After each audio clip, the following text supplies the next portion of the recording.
Hello दोस्तों। उम्मीद है आप लोगों की तैयारी बहुत अच्छे से चल रही होगी और इसी क्रम में मेरा जो वीडियो है जनजातियों के शासन प्रणाली से संबंधित आपके लिए हेल्पफुल हो रहा होगा। अगर हेल्पफुल है तो आप इसे लाइक करिएगा। आज जो है हम लोग ढोकलो सोहरो शासन व्यवस्था जो है उसके बारे में देखेंगे और उरांव जनजाति की जो शासन व्यवस्था है उसे हम लोग देखेंगे। हम लोग जानते हैं ढोकलो सोहरो शासन व्यवस्था जो है वो खड़िया जनजाति से संबंधित है। ठीक है, तो इससे संबंधित जितना भी महत्वपूर्ण सवाल है जो एग्ज़ाम में पूछे जा सकते हैं उसे हम लोग इस वीडियो में कवर करने का कोशिश करेंगे। क्योंकि ये जो है ढोकलो सोहरो वो क्या है, बहुत ही छोटा व्याख्या इसके बारे में बहुत छोटा दिया हुआ है, तो इसीलिए इससे बहुत ही कम सवाल बने हैं।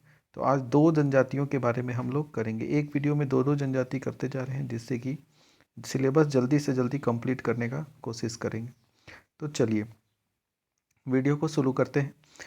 पहला सवाल है कि ढोकलो सोहरो शासन व्यवस्था किस जनजाति से संबंधित है।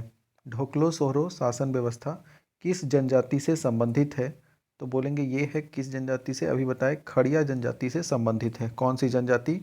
खड़िया जनजाति से संबंधित है। खड़िया जनजाति को किस समाज की उपशाखा माना जाता है, तो खड़िया जनजाति जो है वो मुंडा समाज की उपशाखा माना जाता है। ठीक है, कौन से समाज का? मुंडा समाज। ढोकलो सोहरो में ढोकलो का अर्थ क्या होता है? ढोकलो सोहरो जो है उसमें ढोकलो मतलब क्या होता है? तो ढोकलो का मतलब होता है बैठक, और सोहरो मतलब क्या होता है? सोहोर है, तो ढोकलो सोहोर। सोहोर का मतलब क्या होता है? अध्यक्ष। यानी ढोकलो सोहोर का मतलब क्या हो गया? बैठक का अध्यक्ष। किसी बैठक के अध्यक्ष को ढोकलो सोहोर कहते हैं। आगे चलते हैं। खड़िया शासन व्यवस्था किस समूह से संबंधित है? खड़िया शासन व्यवस्था किस समूह से है, तो वो प्रोटे ऑस्ट्रोलॉइड समूह से आता है। अगर खड़िया जनजाति की जो भाषा बोलेंगे वो क्या है, तो वो खड़िया भाषा है। ठीक है, खड़िया जनजाति की भाषा क्या है? खड़िया। इस खड़िया जनजाति चूँकि ये मुंडा से संबंधित है तो मुंडा का भी इसमें अंश मिल जाता है। आर्य जो है उनका अंश भी मिलता है।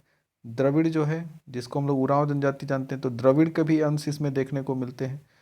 तो इस भाषा में मिक्स ये अंश हम लोग को देखने को मिलते हैं।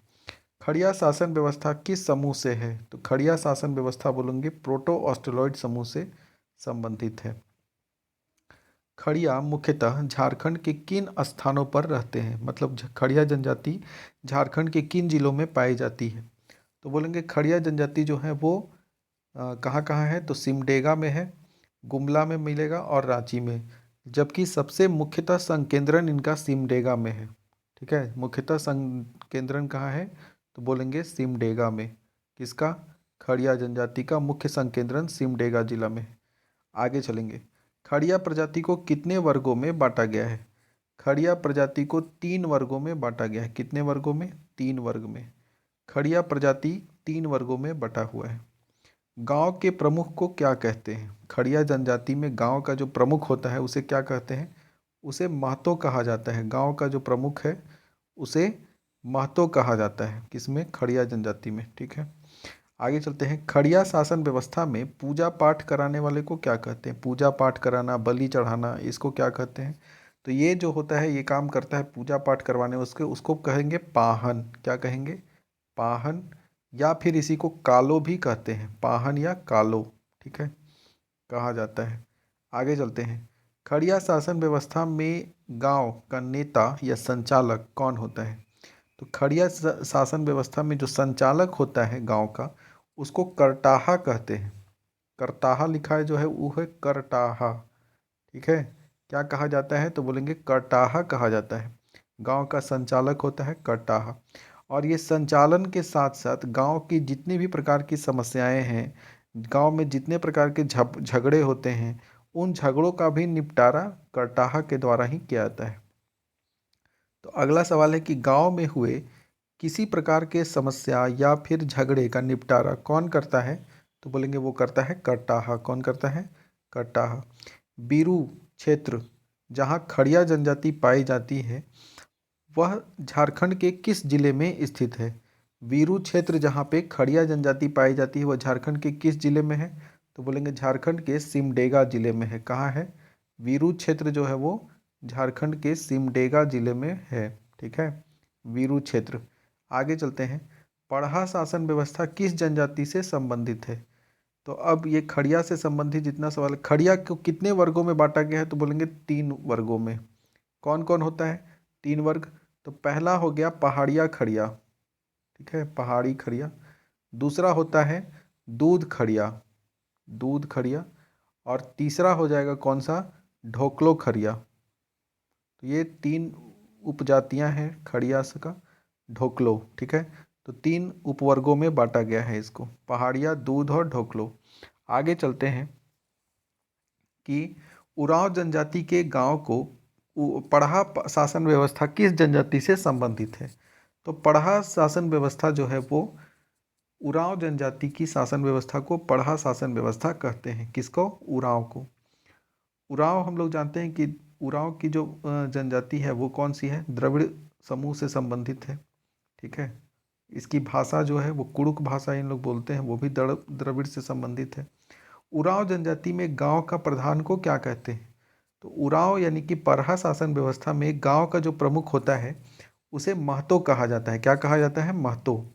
महतो के सहयोगी को क्या कहा जाता है? तो बोलेंगे महतो के सहयोगी को मांझी। महतो का जो हेल्पर है उसको मांझी कहेंगे। पढ़ा, ये पढ़ा जो है वो पढ़ा पढ़ा है, पढ़ा शासन व्यवस्था। तो पढ़ा शासन व्यवस्था में कई गांव मिलकर बनी पंचायत को क्या कहते हैं? कई गांव को मिला करके जो पंचायत बनता है उस पंचायत को क्या कहा जाता है? तो उसको पढ़ा या परहा कहते हैं। क्या कहते हैं? पढ़ा पंचायत या परहा पंचायत बोलते हैं, ठीक है। अब पढ़ा पंचायत का जो प्रमुख होता है उसको क्या कहते हैं? तो पढ़ा का प्रमुख पढ़ा राजा कहलाएगा। सर्वोच्च पदाधिकारी को और सर्वोच्च न्यायालय की तरह कौन कार्य करता है? सर्वोच्च पदाधिकारी और सर्वोच्च न्यायालय की तरह काम करने वाला कौन है? तो बोलेंगे पढ़ा दीवान। कौन कार्य करता है? तो पढ़ा दीवान, मतलब ये सुप्रीम कोर्ट है ये, ठीक है। पढ़ा शासन व्यवस्था का सुप्रीम कोर्ट एक तरह से मानेंगे तो कौन है? तो बोलेंगे पढ़ा दीवान होता है। आगे चलते हैं, गांव का धार्मिक प्रधान कौन होता है? धार्मिक प्रधान कौन होता है? तो बोलेंगे वो होता है पाहन। धार्मिक प्रधान मतलब धर्म से जितना भी पूजा पाठ कराने वाला वो है धार्मिक प्रधान, ठीक है। पूजा कराने वाला नहीं, धार्मिक प्रधान जो है वो पाहन है। पूजा कराना या पाहन का जो सहायक होता है, ग्रामीण देवता का पूजा कराना, पाहन का सहायक कौन होता है? तो वह होता है बैगा। कौन होता है? बैगा। फिर है राजा के सलाहकार को ढोकलो सोहोर शासन व्यवस्था में क्या कहा जाता है? राजा का जो सलाहकार है उसको ढोकलो सोहोर शासन व्यवस्था में क्या कहा जाएगा? तो ढोकलो सोहोर शासन व्यवस्था में राजा के सलाहकार को देवान कहते हैं। क्या कहते हैं? देवान। ये राजा का सलाहकार होता है। दीवान जिसको होता है वही दीवान साहब, तो यही होता है, ठीक है। तो इस तरह से 2 जनजातियां जो हैं हम लोगों ने आज कंप्लीट किया। ये बहुत ही छोटा वीडियो है, 8 मिनट का वीडियो है।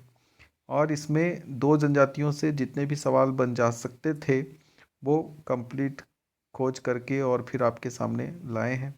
इसको ज़्यादा से ज़्यादा प्यार दीजिएगा, ज़्यादा से ज़्यादा लाइक कीजिएगा, सब्सक्राइब कीजिएगा, व्यूज़ कीजिएगा, ठीक है।